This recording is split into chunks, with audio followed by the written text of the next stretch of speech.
Hello.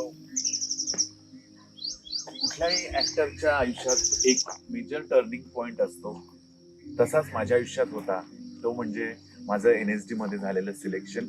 खूप dramatic ती कहाणी आहे. मला असं वाटलं की ही कहाणी मी तुम्हाला सांगावी.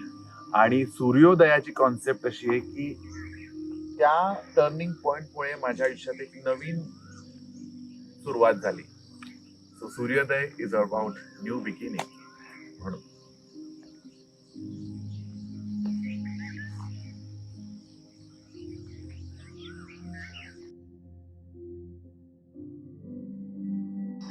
एकोणीसशे 94 साली मला एक इथे पुण्यात शिबिर झालं होतं आणि त्या शिबिरामध्ये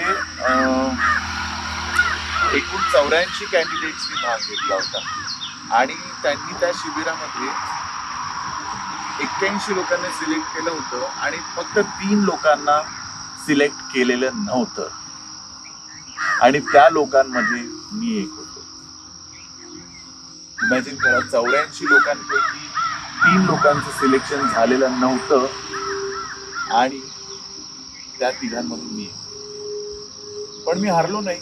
मी विचार केला की त्या शिबिरात सिलेक्शन झालं नाही म्हणून काय हरकत. पण नंतर मी माझं नाटक चालू ठेवलं आणि एके दिवशी बालगंधर्वला कुठलं तरी एक्झिबिशन बघत असताना एक व्यक्ती मला भेटली. ती म्हणाली की तुम क्या करते हो? मैं थिएटर करता हूँ. तो तुम्हें ट्रेनिंग लेनी चाहिए. तो मैंने कहा हाँ बिल्कुल लेनी चाहिए. तो बोले कि तुम्हें पता है कि दिल्ली में एक ऐसी इंस्टीट्यूट है जिसका नाम है नेशनल स्कूल ऑफ ड्रामा और बड़े बड़े एक्टर्स वहाँ से पास आउट हैं, आप वहाँ पे अप्लाई करो. तो मैंने पूछा कि तो फिर उसकी फीस क्या है. तो वो मुझे हंसने लगा मुझ पे और कहा कि वहाँ पे फीस नहीं होती बल्कि आप पे ही सरकार खर्च करती है और आपको स्कॉलरशिप मिलती है. तो मुझे लगा कि अरे बाप रे, फिर तो बहुत मुश्किल होगा वहाँ पे सिलेक्ट होना. वो बोला हाँ बहुत मुश्किल होता है. देश भर में सिर्फ 20 लोगों का सिलेक्शन वहाँ पे हो जाता है. तो मैंने कहा कैसे करूँगा मैं. तो उसने कहा तुम ट्राई करो, तुम्हारा हो जाएगा. और उस बंदे का नाम था पंकज दुबे. और पंकज दुबे, मैं NSD ग्रेजुएट होने के बाद मेरा जूनियर बन के NSD में दाखिल हुआ. इस दौरान एक बहुत ही इंटरेस्टिंग वाकया हो गया. किसी ने मुझे बताया कि NSD का ग्रुप, NSD के स्टूडेंट्स का ग्रुप पुणे में परफॉर्म करने वाला है, तिलक स्मारक मंदिर में. मैं हैरान हो गया. पता नहीं मुझे वहाँ के टिकट्स मिलेंगे या नहीं, बहुत भीड़ होगी. फिर भी अचानक मुझे किसी ने वहाँ का उस नाटक का टिकट दे दिया, सबसे पीछे वाला. और मैं पहुंचा पुणे के तिलक स्मारक मंदिर. रात को 8 बजे का शो था, 15 जनवरी 1995. मुझे डेट आज तक याद है. नाटक का नाम था लड़ी नजरिया और उसके दिग्दर्शक थे वामन केंद्रे साहब. उन्होंने सेकेंड ईयर के बच्चों को लेकर फोक फॉर्म में एक नाटक परफॉर्म किया था, महाराष्ट्र के फोक फॉर्म में. उसका नाम था लड़ी नजरिया. दोस्तों, मैंने वो नाटक आखिरी रो से देखा और उस रात मुझे नींद नहीं आई. रात भर मैं जगता रहा, सोचता रहा कि मुझे ऐसा कुछ काम करना है. उस नाटक से मैं बहुत प्रभावित हो गया.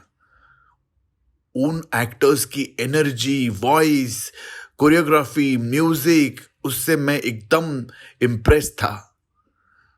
और उस रात मैंने अपने डायरी में लिखा कि मुझे ऐसे ही कुछ काम करना है. और यकीन मानिए, this happened in January 1995 and in July 1995 I was with them in NSD. हालांकि वो मेरे सीनियर थे। तीसरा साल था उनका और मैं फर्स्ट ईयर में आ चुका था। भरतनाट्य मंदिर। पुण्यात असा एकही कलाकार नसेल ज्याने भरतनाट्य मंदिर येथील रंगमंचावर नाटकाचा एकही प्रयोग केलेला नसेल। त्यातला मी सुद्धा एक। माझी सुरुवात इथूनच झाली।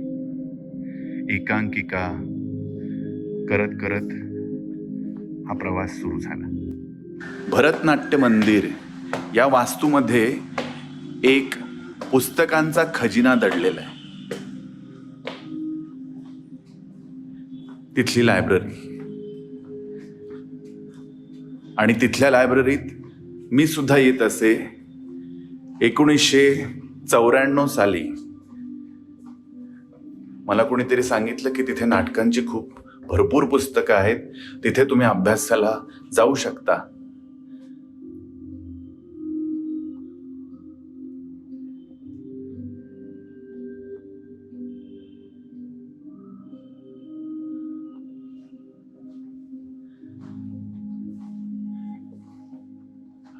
आणि मला रेफरन्स दिला होता की जर तुला NSD ची तयारी करायची असेल तर तू भरतनाट्य मंदिरच्या लायब्ररीत जरूर जा आणि तिथे अभ्यास कर।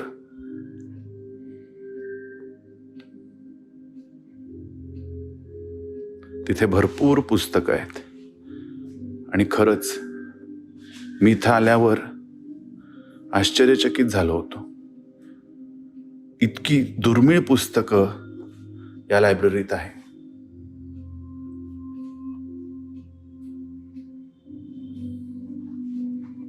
त्यातली बरीचशी पुस्तकं मला नवीन होती, मला कळत नव्हती, पण तरीही मी वाचायचो। आणि सगळ्यात महत्त्वाचं म्हणजे या सगळ्या पुस्तकांच्या खजिन्याचं दालन माझ्यासाठी उघडं करून दिलं ते मुळे काकांनी। 95 साल असावं। मी भरतनाट्य मंदिरच्या ग्रंथालयामध्ये नुकताच जॉईन झालो होतो आणि आमच्याकडे ग्रंथालयामध्ये विविध शाखेचे, नाट्य शाखेचे पुरुषोत्तम करता येणारे विद्यार्थी आणि PhD करण्याकरता येणाऱ्या स्त्रिया किंवा पुरुष अभ्यासक येत असत। एक दिवशी गिरीश परदेशी नावाचा एक स्मार्ट मुलगा माझ्या ग्रंथालयामध्ये आला आणि त्यांनी मला असं विनंती केली की मला NSD जॉईन करायची आहे, तर काका मला तुम्ही मार्गदर्शन करा। ग्रंथालयाच्या वेळा होत्या 6:30 ते 8:30। तो 8:30 पर्यंत तर रमायचाच, पण नंतरही म्हणायचा की काका थोडा वेळ थांबायचं का? तर कित्येक वेळा तो 10 वाजेपर्यंत ग्रंथालयामध्ये थांबत असे आणि नाट्यशाखेच्या ज्या संगीत नाटक, नाटकाचे जे विविध प्रकार होते त्याचा त्यांनी संहिताचा खूप चांगल्या पद्धतीने वाचन आणि अभ्यास केला आणि संदर्भ ग्रंथाच्या करता सुद्धा त्यांनी त्याच्याकरता ग्रंथालयातील प्रत्येक कपाट गुंडाळलं। जेव्हा प्रत्यक्ष त्याची NSD मध्ये सिलेक्शन व्हायची वेळ आली त्यावेळेस त्यांनी मला एक शंका सांगितली की माझ्या आई वडिलांना कृपया काका कन्व्हिन्स कराल का, तुमची आणि त्यांची मी भेट घालून देतो। एके दिवशी ते संध्याकाळी माझ्याकडे ते आई वडील आले, त्यांच्याशी मी बोललो आणि त्यांना एकच सांगितलं की तुम्ही त्याला या करिअर करता संधी द्या, तो निश्चितच त्याचं सोनं करेल। 3 वर्षाचा अथक परिश्रमानंतर त्यांनी NSD मधील हा कोर्स पूर्ण केला आणि त्या कालावधीमध्ये तो दरवर्षी माझ्याकडे आपला रिपोर्ट देत असे। प्रत्येक कार्यशाळा त्यांनी मनापासून अटेंड केली आणि याच यशाचा भाग म्हणून तो नंतर मराठी सिनेमा इंडस्ट्रीमध्ये नाट्य, सिरियल आणि सिनेमा या सर्व अंगांमध्ये त्यांनी प्रगती केली। हमने पूछताछ करना शुरू किया कि नेशनल ड्रामा कहाँ है, उससे कैसे संपर्क किया जाए। बहुत ही अनसर्टेनिटी थी, लेकिन मेरे मामा दिल्ली में हैं, ऐसी खबर मुझे मिली। तो मेरी माँ ने दिल्ली में मेरे मामा को फोन किया तब ट्रंक कॉल्स बुक करने पड़ते थे मोबाइल फोन्स में। सुनते हैं मेरे मामा से क्या हुआ था। विनोद मामा, मला फक्त जरा तुमच्या आठवणी सांगा की जेव्हा माझ्या आईने तुम्हाला फोन केला की अशी एक संस्था आहे, तर तुम्ही जरा बघाल का जाऊन, किंवा काय होतं ते एक्झॅक्टली काय झालं होतं? मी पटपरगंज म्हणून जागेमध्ये राहत होतो आणि आम्ही रोज आपल्या चार्टर्ड बसनी जायचो. You can speak in English as well, no problem. तर आम्ही ज्या रस्त्याने जायचो मी पाहायचो की NSD म्हणून एक संस्था आहे ही which on the left. Okay. आणि I to see it every day. Alright. तर मी विचारलं होतं की त्यांना came to know that this is National School of Drama. तर जेव्हा मला माझ्या बहिणीने मीना बेबीने मला फोन केला की असं असं आहे, तर मी म्हटलं की ठीक आहे, मी आज जाऊन तिथे चौकशी करेन. तर मी माझ्या मित्राच्या गाडीवरती बसून NSD ऑफिसला गेलो आणि तिथून त्यांना विचारलं की प्रोसिजर काय आहे. त्यांनी मला एक प्रॉस्पेक्टस दिला. ओके. आणि तो प्रॉस्पेक्टस मी बाय पोस्ट मीना बेबीला पाठवला पाहिजे. That is how it start. Thank you. आणि मित्रांनो, हे लक्षात ठेवा की this was in the year 1994. तेव्हा इंटरनेट नव्हतं, मोबाईल फोन्स ही कॉन्सेप्ट सुद्धा नव्हती. लोक एकमेकांना पत्र लिहायचे आणि पोस्टाने पाठवायचे, आणि एक आता दिल्ली सारख्या ठिकाणहून एक पत्र यायला माझ्या मते एक आठवडा लागायचा. एक आठवडा. हो. लाईक या सोमवारचं पत्र पुढच्या सोमवारी मिळणार, अशी ती गत होती. आणि या त्यांनी मला पाठवलेल्या प्रॉस्पेक्ट्समुळे आमचा मार्ग खरं तर सुलभ झाला की अशी एक संस्था आहे, त्यांना कसा अप्रोच करावा, त्यांची सिलेक्शन प्रोसेस काय आहे, ही आम्हाला यांच्यामुळे खरं तर कळली. पण मग नंतर जेव्हा माझी सिलेक्शन प्रोसेस चालू होती तेव्हा पण यांची साथ मला अशी लाभली, कारण एक तर प्रायमरी इंटरव्ह्यू मुंबईत झाला होता आणि दुसरं जे 4 दिवसांचं एक वर्कशॉप होतं तेव्हा माझा सख्खा भाऊ माझ्या बरोबर आला होता आणि मी गेलो होतो. तर मी हॉस्टेलमध्ये राहिलो होतो आणि माझा सख्खा भाऊ विनोद मामा यांच्या घरीच राहिला होता. आणि तिथे आम्ही राहिलो आणि 4 दिवस माझं वर्कशॉप इकडे आणि माझा भाऊ त्यांच्याकडे. तर असं यांनी आम्हाला तिथे मदत केली. आणि दुसरी गोष्ट की ऍडमिशन झाल्यानंतर सुद्धा विनोद मामाच्या ब्रँचला मी कित्येकदा जायचो.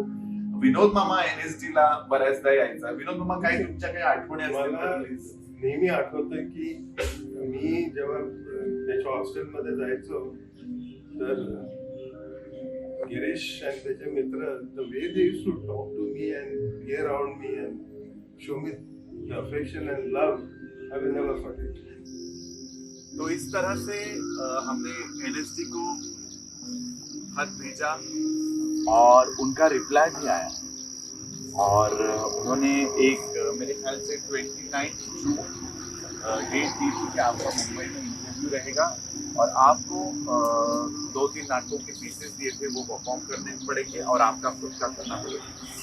तो फिर मैं बहुत नर्वस हो गया. मैंने लोगों को फोन करना शुरू कर दिया कि इसका कैसे प्रिपरेशन करें, लेकिन कोई था नहीं पुणे में. फिर किसी ने मुझे बताया कि उषा बैनर्जी करके NSD की बहुत बड़ी सीनियर एक्ट्रेस हैं, वो आजकल पुणे में आई हुई है और आप उनसे जाके मिलिए. फिर मैं उषा मैडम से मिलने के लिए गया और उन्होंने बहुत प्यार से मेरा वेलकम किया, मेरी मदद की और उन्होंने बहुत मुझे एनकरेज किया था. तो अगर उषा मैडम ने मुझे एनकरेज नहीं किया होता तो शायद मेरे लिए NSD क्लियर होना बहुत मुश्किल था. तो मेरा TY का एग्जाम और NSD की प्रिपरेशन में इकट्ठे करना, यहाँ वहाँ पूछताछ करके नाटकों के किताबों के बारे में पूछना, नाटकों के लेखकों के बारे में पूछना. फिर किसी ने मुझे बोला कि भरतनाट्य मंदिर जो है पुणे में, वहाँ पे एक बहुत बड़ी अच्छी लाइब्रेरी है, आप वहाँ जाकर पढ़ाइए. और राष्ट्रभाषा भवन है, वहाँ पे भी बहुत अच्छे हिंदी नाटक आपको मिल जाएंगे. क्योंकि जो प्रिपरेशन में कर रहा था महाभोज मन्नू भंडारी के इस नाटक का स्पीच, तो वो नाटक मुझे कहीं मिल नहीं रहा था। एक पीस एनएसडी ने मुझे भेजा था, तो वो नाटक मुझे मिला राष्ट्रभाषा भवन नारायणपेट में। आखिर में वो दिन आया जब मुझे मुंबई के लिए इंटरव्यू लिए जाना। बहुत नर्वस था मैं। यहाँ से प्रगति एक्सप्रेस से पुणे से हम निकले और इंटरव्यू के पहले दिन हम गए मुंबई में, रात को रहे और इंटरव्यू था नेहरू सेंटर में। बहुत नर्वस था, मेरे साथ मेरे पेरेंट्स थे और मैं नेहरू सेंटर पहुंच गया तो देखा तो बहुत भीड़ लगी हुई थी। All over the candidates from all over Maharashtra had come और किसका नंबर क्या है ऐसा सब कियोस चल रहा था। मैं बहुत नर्वस हो गया था और मेरा नंबर मेरे ख्याल से 45 था और तभी एक एक्ट्रेस वहाँ पे आई जिसका नाम था सीमा विश्वास और तब बैंडिट क्वीन की कंट्रोवर्सी जारी थी, लेकिन मैं उनसे मिला और मुझे बहुत अच्छा लगा और फिर मेरा इंटरव्यू का वक्त आ गया। दोस्तों, उस साल जिसका सबसे ज्यादा इंटरव्यू वहां पे चला वो मैं था। बाकी लोगों को 10 मिनट 5 मिनट 15 मिनट में बाहर निकालते थे इंटरव्यू रूम से, लेकिन मेरा इंटरव्यू चला 45 मिनट्स और मैक्सिमम। मैंने किया था मन्नू भंडारी के नाटक महाभोज का एक पीस और मराठी गाने पे एक डांस किया था और उन्होंने मुझसे पूछा था आपको क्या क्या पता है, कोरियोग्राफी पता है, ब्लॉकिंग पता है क्या, तो मैंने बोला जवाब दिया था मुझे ब्लॉकिंग पता नहीं, क्योंकि मुझे टर्मिनोलॉजी पता नहीं कि इस चीज़ को ये कहते हैं। और शाम को 5 बजे जो बाहर ऑफिसर थे उन्होंने एक लिस्ट ऐसे ली और 1 बाय 1 ऐसे नाम करते गए और उसमें मेरा नाम XYZ ABC XYZ ऐसे करके मेरा नाम आ गया और मेरा नाम सेकंड लास्ट था और मुझे खुद यकीन नहीं हो रहा था कि मेरा सिलेक्शन फर्स्ट राउंड में हो गया। मैं अभी मुझे याद है जब मेरा सिलेक्शन हो गया था, मैं वहाँ पे कुछ खंबे थे, मैं पीछे जाके हुआ और तो जाहिर है सब जगह खबर फैल गई कि गिरीश परदेशी ने कैसे फर्स्ट राउंड क्लियर कर लिया, तो तहलका मच गया। फर्स्ट राउंड में मेरा सिलेक्शन होना बहुत बड़ी बात थी। सब लोग सरप्राइज हो गए थे कि एक बंदा जिसने कोई पुरुषोत्तम करंडक नहीं किया है, एक बंदा जो कोई रिनाउंड थिएटर वर्कशॉप में से नहीं है, एक बंदा जो राज्य नाट्य स्पर्धा नहीं कर रहा है, उसको एनएसडी में फर्स्ट राउंड में सिलेक्शन हो गया। तो मेरी तैयारी तो जारी रही। अभय कुलकर्णी साहब थे, उनसे मिला, विनय पेशवे थे, उन्होंने बहुत बड़ा इंकरेजमेंट किया और अनिरुद्ध खुटवड़ थे, उन्होंने थोड़ा सा गाइडेंस दिया था मुझे और उषा मैडम तो थी ही, उन्होंने मुझे बहुत सपोर्ट किया, एनकरेजमेंट किया और आखिर में वो दिन आ गया जब मुझे दिल्ली के लिए निकलना था। झेलम एक्सप्रेस में मैं बैठा और इत्तेफाक से वो पुणे के बाकी लोग थे जिन्होंने एनएसडी के लिए अप्लाई किया था। मेरे ख्याल से उस साल 8 लोग थे, तो फाइनल वर्कशॉप के लिए मेरे साथ और 4 लोग थे जो मेरे ही बगल में वाले सीट में इत्तेफाक से आ गए थे। So they were trying to like make my confidence low. उन्होंने मुझसे पूछा तुमने ये पढ़ा है क्या, मैंने कहा नहीं मैंने वो नहीं पढ़ा। तुमने ग्रीक ट्रेजेडी पढ़ी है क्या, मैंने कहा नहीं मुझे पता नहीं क्या होता है। ब्रेफ्ट पढ़ा है, मैंने कहा नहीं मुझे नहीं पता क्या होता है। और वाकई में मुझे नहीं पता था। They were trying to lower my confidence.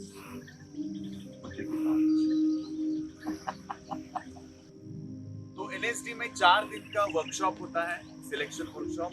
उसमें देश भर से 80 लोगों का चयन होता है और मेरा ग्रुप ही था और मुझे अभी भी याद है सब इम्प्रोवाइजेशन कराते थे, म्यूजिक को लेकर, डांस को लेकर, एक्टिंग को लेकर, स्पेस को लेकर। और मेरा एक इम्प्रोवाइजेशन पूरा हुआ था और रखी बात है लोमियो मैडम की, उन्होंने मुझसे कुछ सवाल किए थे और मैं उसमें नर्वस हो गया था। बाकी सब इम्प्रोवाइजेशंस मेरे अच्छे हुए थे।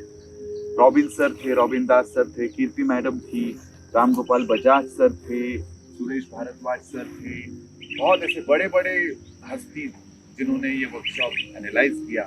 और लास्ट दिन में जब लिस्ट लगती है तो मैं तो हॉस्टल में रुका था, लेकिन आखिरी रात में मेरे मामा के घर गया था। और दूसरे दिन सुबह 9 बजे सिलेक्शन लिस्ट लगती थी एनएसडी के रिसेप्शन पे। और मैं बहुत ही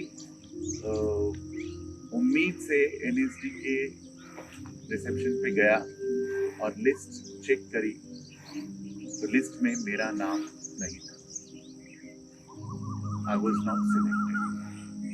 और मैं बहुत ही उदास होकर वापस पुणे की तरफ निकल गया। तो लिस्ट में मेरा नाम नहीं था, मैं बहुत उदास हो गया था और पुणे आ गया। और मैंने सोचा चलो अभी सीए की तरफ ध्यान देते हैं। और एक कोई नाटक मिल गया था, मैं उस नाटक में रिहर्सल शुरू करे थे। लेकिन एक दिन अचानक मुझे एक फोन आया। मेरे साथ जो एप्लीकेंट्स थे एनएसडी, जिनका सिलेक्शन हो गया था, जिनमें थे चंदन बिष्ट और तनिष्ठा चैटर्जी, उन्होंने रात को 10 बजे मुझे लैंडलाइन पे, हालांकि तब लैंडलाइन ही थे, फोन किया कि गिरीश तुम्हारा नाम वेटिंग लिस्ट में है और तुम्हारा सिलेक्शन शायद हो सकता है, वेटिंग लिस्ट में तुम्हारा नाम पहला है और सब लोगों को बहुत दुख हुआ कि तुम्हारा सिलेक्शन नहीं हुआ। रॉबिन दास सर ने बहुत आर्ग्यूमेंट किया तुम्हारे लिए कि वो बच्चा अच्छा है, उसको ले लो, और कहीं कुछ मार्क्स की कमी की वजह से वो नाम लिस्ट में नहीं था, लेकिन तुम्हारा नाम वेटिंग लिस्ट में पहला है। और दोस्तों एक दिन ऐसा हुआ, आई स्टिल रिमेम्बर 22 जुलाई की रात बहुत तेज बारिश हो रही थी, बहुत तेज। पुणे में हम लोग सो गए थे। 11 बजे दरवाजे की बेल बजी और हमने दरवाजा डरते डरते खोला तो बाहर पोस्टमैन था। कहा कि टेलीग्राम है आपके लिए। मैं, मेरे पेरेंट्स और मेरे भाई डर गए कि टेलीग्राम रात को 11 बजे, बारिश हो रही, कौन हो सकता है। टेलीग्राम था नेशनल स्कूल ऑफ ड्रामा से। उसका ये था कि you have been selected for the National School of Drama, kindly confirm your admission ASAP। हम लोग मतलब हैरान हो गए। रात को 11 बजे वो पोस्टमैन को देने के लिए हमने कुछ नहीं था, नहीं तो हमने चीनी दे दी कि रात को 11 बजे आपने खुशखबरी सुनाने का टेलीग्राम लिया। और फिर 11 बजे हमने सबको फोन किए कि भाई मेरा सिलेक्शन हो गया और मुझे रिपोर्ट करना था सिर्फ 4 दिन में। तो वो 4 दिन मैंने कैसे निकाले मुझे पता। ये डॉक्यूमेंट्स लेके आओ, वो डॉक्यूमेंट, क्योंकि मेरे पास ग्रेजुएशन का सर्टिफिकेट नहीं था, मतलब रिजल्ट तो आ गया था लेकिन सर्टिफिकेट नहीं था। फिर मार्क लिस्ट लेना पड़ा, ये करना पड़ा, वो करना पड़ा। और ऐसे करते करते मैं वापस झेलम एक्सप्रेस में बैठ गया, जिसमें मुझे कोई टिकट नहीं मिला था, मतलब रिजर्वेशन कंफर्म नहीं था। लेकिन फिर भी मैं साइड वाले बर्थ पे बैठ के दिल्ली की तरफ निकल पड़ा। तो दोस्तों मेरा ये तजुर्बा है कि अगर आप अपने ऊपर विश्वास रखते हैं और मेहनत करने की तैयारी रखते हैं और मेहनत करते हैं, तो आप चाहे जितनी भी मुश्किलें आ जाएं, ऑब्स्टेकल आ जाएं, लोग आपका कॉन्फिडेंस लो करने की कोशिश करें, लेकिन आप अपनी मंजिल को पा ही लें। And this is what I wanted to tell you all today. Have faith in yourself and just follow your own path.